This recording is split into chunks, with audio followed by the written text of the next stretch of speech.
Ah, I see. Interesting. Okay. Oh, welcome back.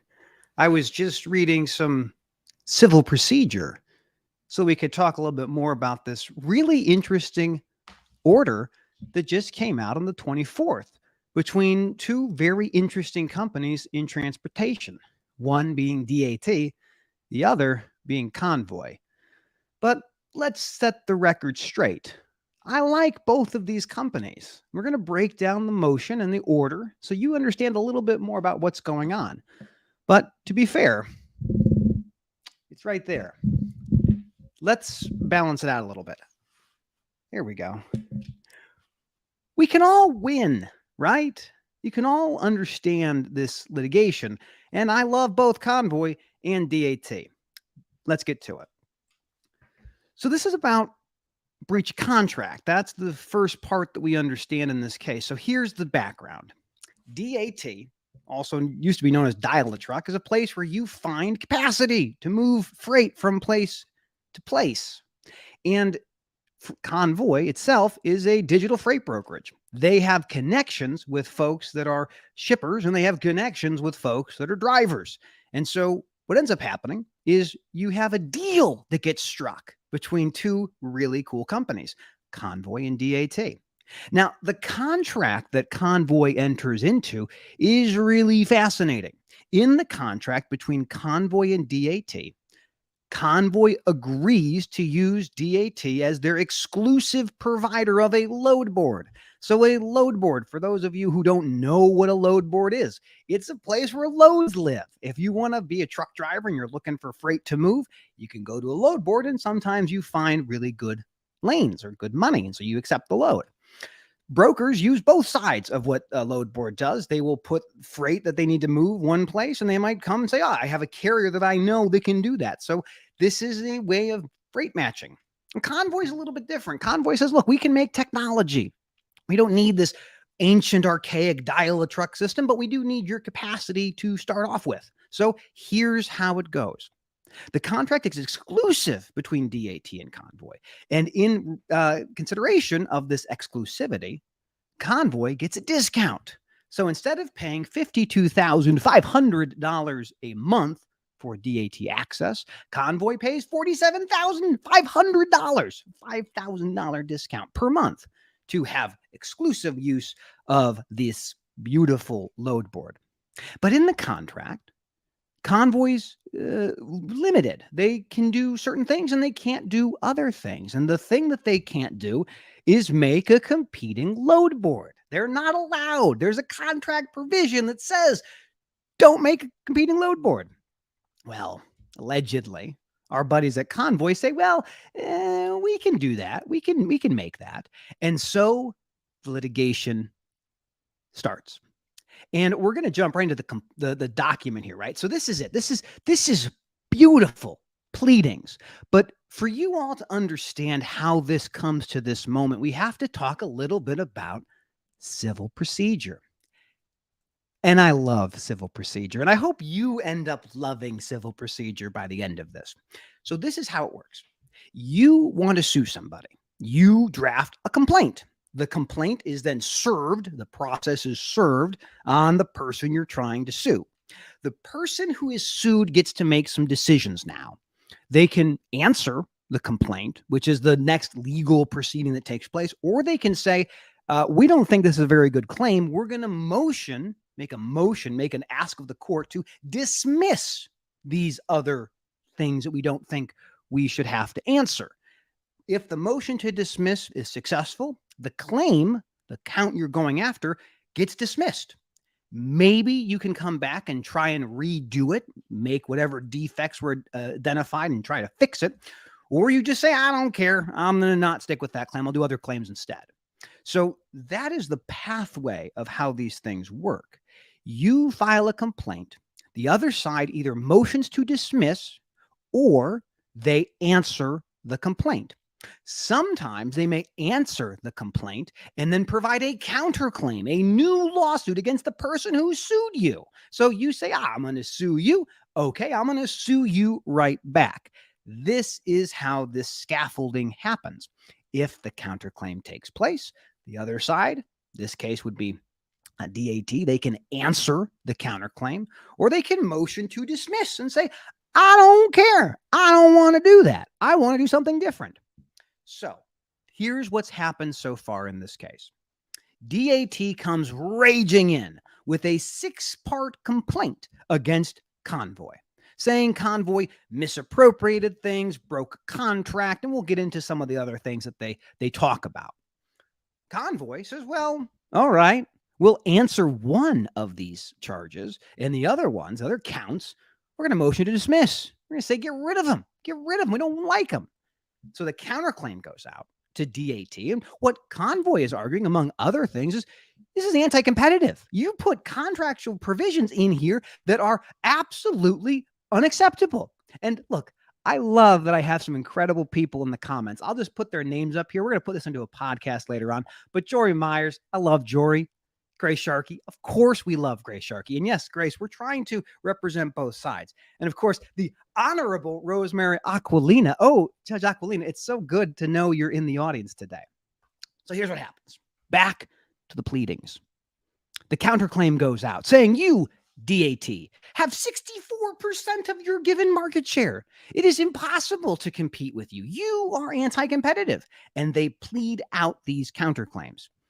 And DAT tries to motion to dismiss. This has all taken place last year. Last year, nothing has happened in the court public records until last week. And last week, we get an order. And oh, it's interesting. So we're back at the pleadings. This is the stage we are in. There has been a complaint. DAT filed a lawsuit against Convoy. Convoy responds to one count, the breach of contract count, and then motions to dismiss the other ones. They also have this counterclaim, arguing all sorts of things. We'll go to each of these claims in a moment. And then DAT motions to dismiss the counterclaim pieces. And now we get into what this thing is all about. Because what happens after this, the pleading stage, once we get to answers and replies and all of this, then we get to discovery. And discovery is where money goes for a long, long time.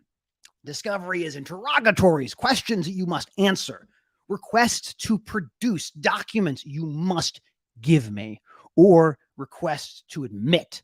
Tell me yes or no to these questions. And that's written discovery. The next part of discovery gets into depositions. And that is, again, really, really interesting.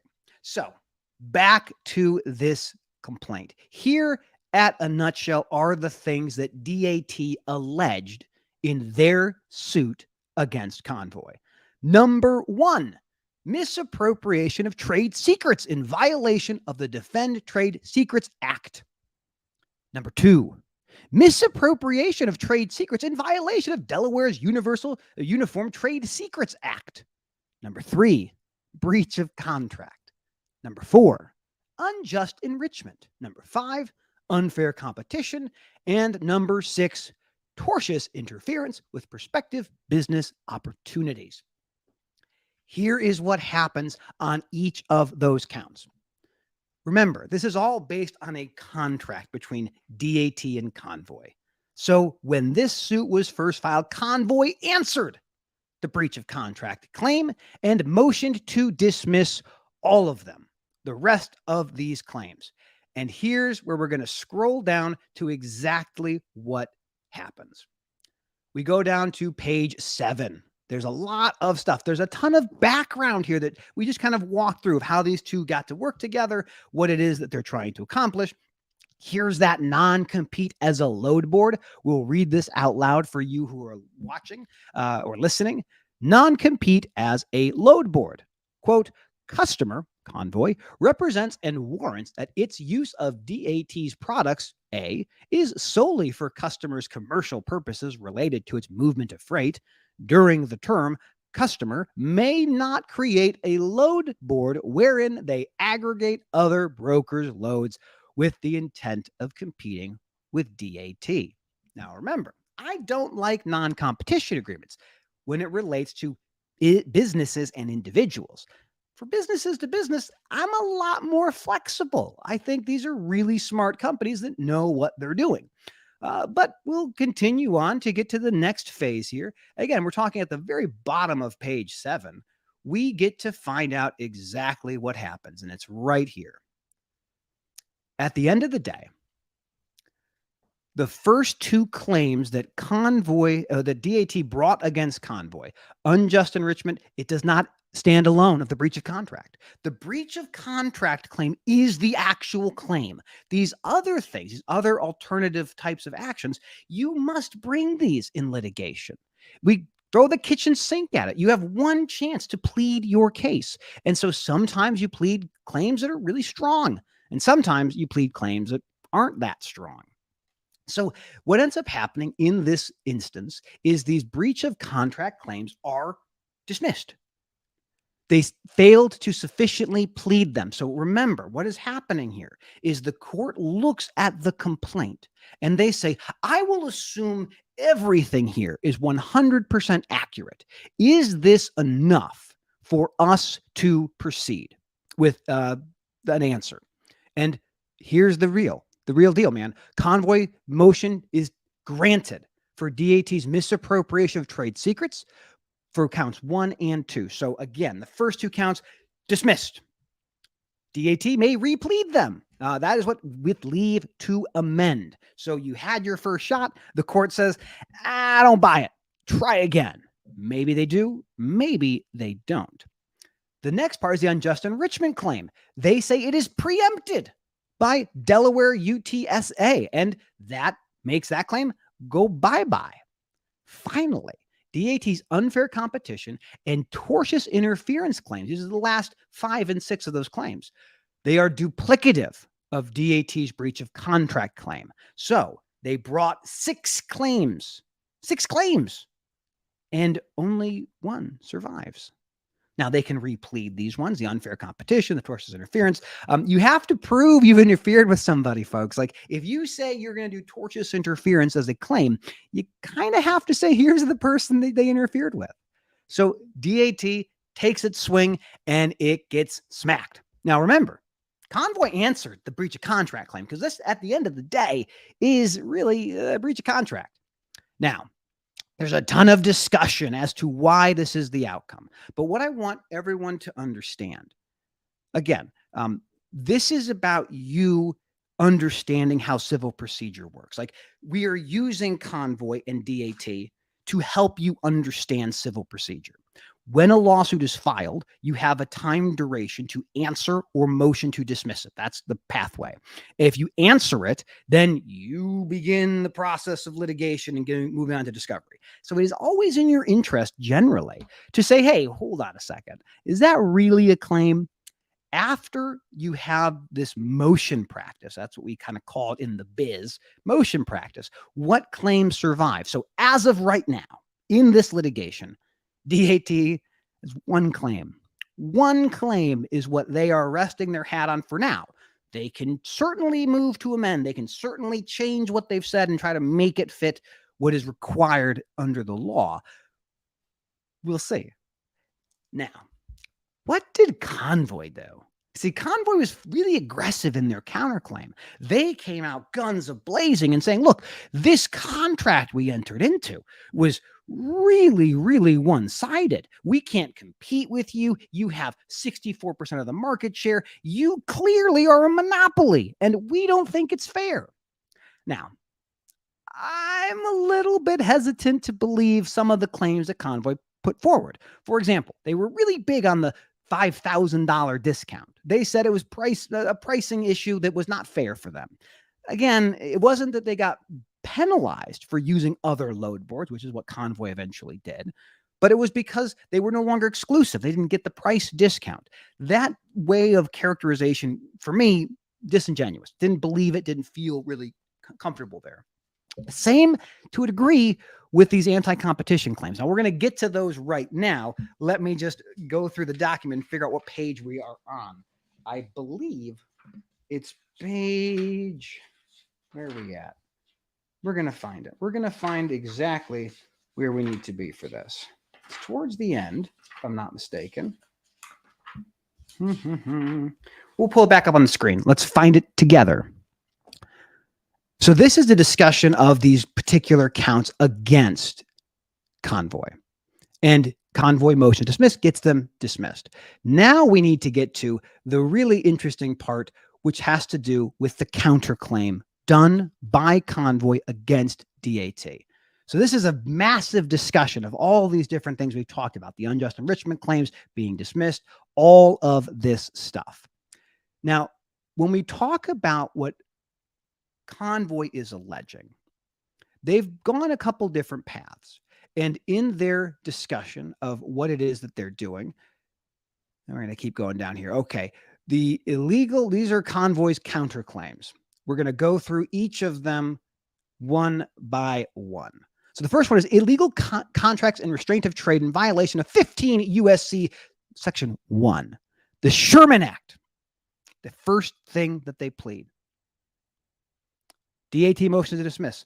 Unfortunately, folks, for the folks over at DAT, they have pled this correctly. The plaintiff, which is going to be Convoy, must allege that there is a contract that unreasonably restrains trade that affects interstate or foreign commerce. That is correct. There. Oh, page 17. Thank you for the folks who are helping me out here. Look, what ends up happening in this thing is DAT is now trying, it's on its heels. It is trying to understand exactly what happens when they are counterclaimed against. In this case, every single one of Convoy's counterclaims have met the burden of pleading. That is to say, they are not dismissed. This is absolutely fascinating.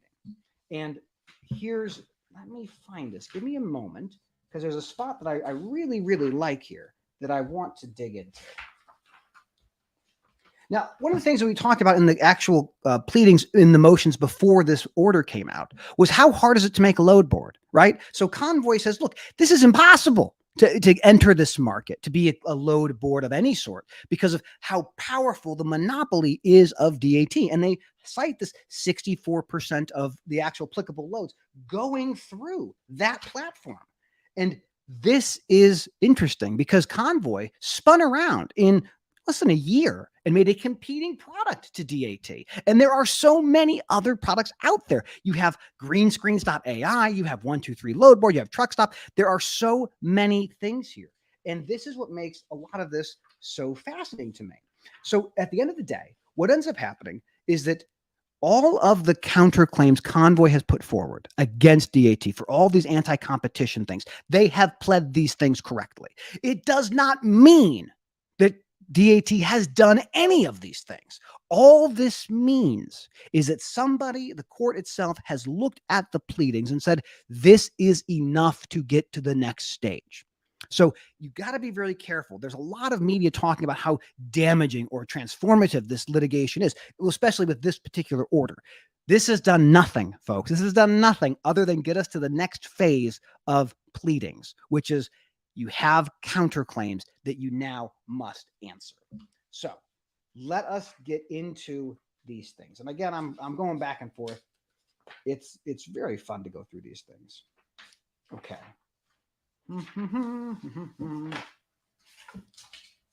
So the next claim that we have in this litigation, besides the unfair competition, is monopolization in violation of 15 USC subsection 2. This one is part, again, of the Sherman Act. This is down in page 31. We're getting down further and further in this case. And again, the pleadings are enough. What Convoy has pled is enough to get to the next claim, to the next phase of this litigation. Now, attempted monopolization, this is counterclaim 3. So there's monopolization and there's an attempted monopolization. Again, you plead the specific things that are in front of you. So at the very, very end, we're going to jump down to page 39 of this, and then we'll start answering some of your questions for the folks that are in the chat. Very, very bottom of page 39. Here's where we're at with the conclusion. Convoy's motion to dismiss For the trade secrets and the misappropriation, those are granted. Unfair counterclaim, tortious interference, they're dismissed. Leave to amend. DAT's claims have to be tried again. But Convoy, with all of their claims, and here are the claims for state law with under 4, 5, and 6, those are denied for DAT. They are going to allow these claims to continue. So here's what makes this thing so fascinating. What we have are two very sophisticated organizations. One is a load board. One is the usurper, the new technology, the new one on the street. And they are embroiled in litigation. I can't even imagine how expensive this thing is going to be.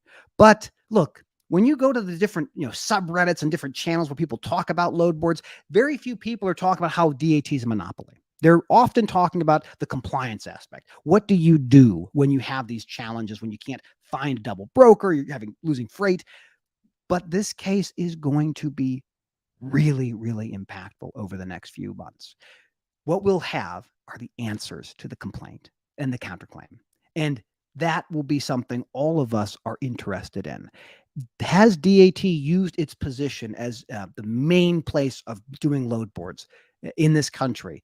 Are they in such a great position that no one else can enter the business? Hard to say. But we do have the counterclaim in place, and it has been decided by the judge. They are not going anywhere. Look, this is easily one of the most interesting cases I've ever had a chance to review. It's really fascinating to see how civil procedure is moving forward, and we're learning so much about these two organizations. Without further ado, let's see if there's any interesting questions in the chat. Hopefully, I've answered many of these things so far. Let's see. Any questions? All right, great question. It'd be a shift of their culture approach if they had decades, but they've never been in the type of battle. As far back as I can recollect, it's a wild card. Look, I fundamentally agree with what Trey's talking about. This is transformational. I think, again, I'm not giving legal advice to either side here. I'm not representing anybody in this case. I think DAT is going to win that breach of contract claim. That's why Convoy came back and answered it so quickly. They didn't seek to dismiss it. They said, yeah, we might have done that. Let's litigate that piece. Convoy through the kitchen sink. All of this anti-competition, Sherman Antitrust Act, about how powerful DAT is, how they use contracts to prevent other people from competing with them. But the minute you walk away from that contract with DAT, you can do anything you want to do. You can go out and make whatever thing you want to make. They can't prevent you from making things after you stop working with them. And this is the part that makes it so fascinating. We are in the motion stage. We are in the pleading stage. Nothing has been decided. Nothing is real yet. All that we have is documents that we take at face value. And that face value is what we then say could survive to being answered or to be dismissed.